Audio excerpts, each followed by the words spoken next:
How are we going, everybody? I haven't touched base on the compost for a while, so I thought today it's a nice opportunity. Let's revisit what we've done to some of these garden beds.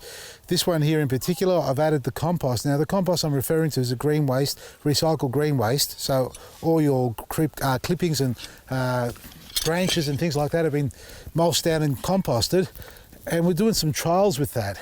So for those who haven't been following me through the whole journey, we have existing soil in here at the base, which has gone hydrophobic and quite dead, in fact, not a lot of life.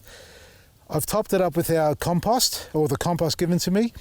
I think I put about 2 or 3 inches, about 50 mils worth, and then I added coconut coir on top of that, and that's what you see here, all these little pieces there. Now that acts as a mulch. Now I found that coconut coir is a great water absorption holder of water, but not in direct sunlight, because the particles are so small, they dry up so much quicker on hot days. So today it got up to about 19 degrees. I watered early in the morning. I've just come back now. Now at the time we're filming this, so you know it's about 8 o'clock at night, or just past 8 o'clock. So it's seen 20 degree weather approximately, and it's still damp. You can see the moisture's there, but on a hot day, by comparison to the mulch on the side there that we've got with the bean straw, this dries out quicker. Now underneath that is where all the magic should be happening. So we've got the compost or the mulch on top, and here, let's see if we can dig some of this up. Have a look at that, okay? That's actually going down quite easily. This is the compost. Now we've done a few different scenarios. We've got this raised garden bed. That looks grouse. That really does. It is breaking down. It isn't a coarse mulch. It's a fine mulch. We actually got some coarse stuff that I'll show you another day. But this stuff down here, I'm just going to get my hand in there and see where the existing soil was before. There it is. There's the soil underneath there. See that there? There's all sorts of impurities going on in there. I mean, not impurities, but textures. So that's the soil down below. Let me just dig a bit further and see how it's actually going. See if it's working its way through, because the soil below just wasn't holding any water. And it is damp.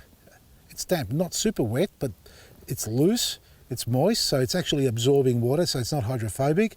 That's pretty good. And don't look at these leafy greens. They're our stock feed for our sheep. We cut them down and feed that to them, not for us. But what we have got here are some zucchinis. Now they've got Eden there. Don't know what hit them. Could be anything. But you can see the growth is coming on really well.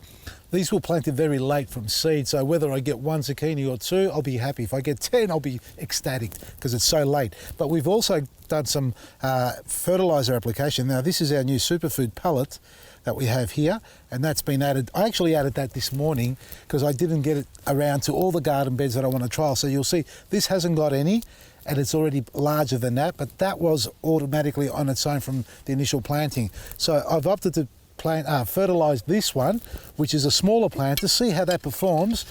And I've missed the next one down here, and I've applied it to the last one down here as well. So you can see the fertiliser there. It's only a day old, so note the day that we've applied it, which was this morning. If you're following our progress, we're going to do our survey or sensory survey trial on our raised beds, as the other 100 people out there in Australia are doing it as well. Now I want to show you these little pot plants that I've got over here. So these ones here I initially planted with the compost down here. So this tomato plant goes all the way down there. I'll backtrack a second. These tomato plants and all the other ones outside of bird netting got smashed by hailstorm, by the hail. And this is still, I haven't finished cleaning them. I've actually just gone around quickly taking off all the broken ones. I'm just breaking that off there. And that one there, it looks pretty unsightly, doesn't it? My bad. But nevertheless, this is the real time that we film this. We don't prop up anything for filming. We show the bumps and bruises.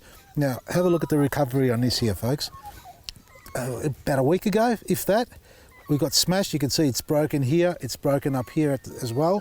If you can see that there, it was broken here as well. So the plant has copped a beating, really has. One of the older leaves still holding its structure, but look at the new growth there already, everywhere. It's coming on from all areas. So the plant's doing really well. So back to the compost, it hasn't hurt the plant one little bit, meaning as a compost, normally we'd blend it into the soil. So this compost that we're trialing out, I'm doing my trials, I'm not putting it out there yet for you guys to try it yet. I'm doing my trials to see how these plants perform, and I've got some I've marked them down. I've got a few pot plants around the place, but here's this one here. And if you're trying to work out what's going on here, well, what I've done is I planted it into the compost below. It's grown through.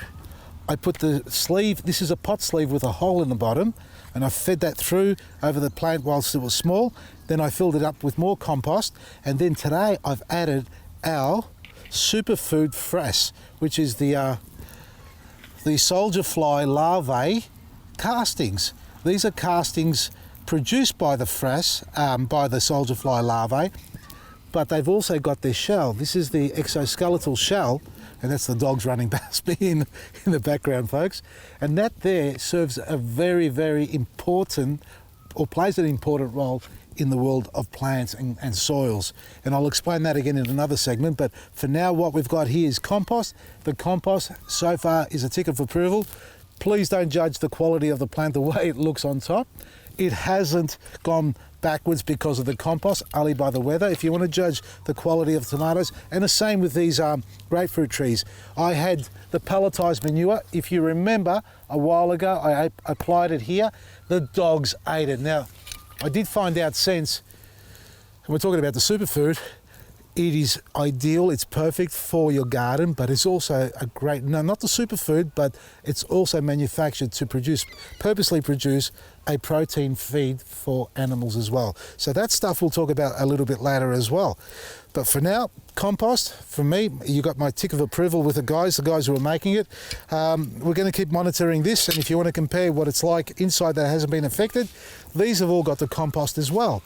They have all been topped up, and you can see the garden beds. Don't mind the weeds in the foreground, but you can see all those pots. They've all been topped up with compost, and every second plant has got our superfood added into it.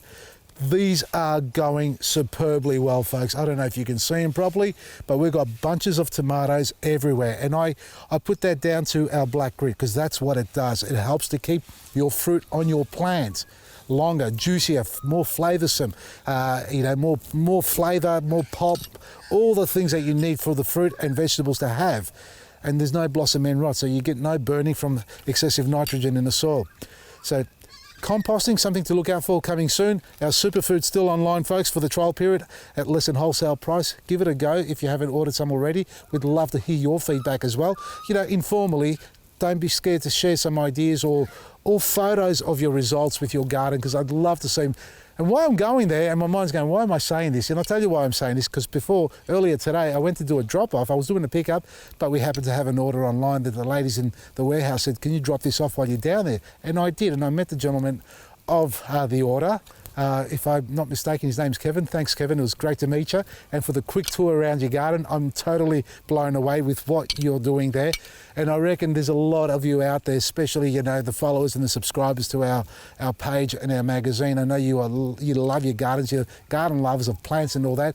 So I'm thinking that I want to get back on the road and do some more filming again before we go into the TV world. Use our online platform and come and visit some of your gardens out there. So if you've got a garden worthy, and I'm sure many, many of you do have, and please, if we get flooded with it and we don't respond to every single one of you, that's because we've got way too many that we can handle. But nevertheless, send it to us, send us an email, or send us a couple of photos, post it on this page if you can. Love to see what you're doing in your garden and what products you're using to make your garden thrive, because Kevin has been following some of our instructions, good and bad and ugly. He's managed to get the best out of it all, and he's having a wonderful, thriving garden. Congrats to that, and you're going to see him soon on this little platform that we're broadcasting on. In the meantime, check out our website, vasilisgarden.com, the superfood, the black grit, and all the other wonderful gardening and kitchen products we have for you at heavily discounted prices. From me, Vasily, Maresi, and take care.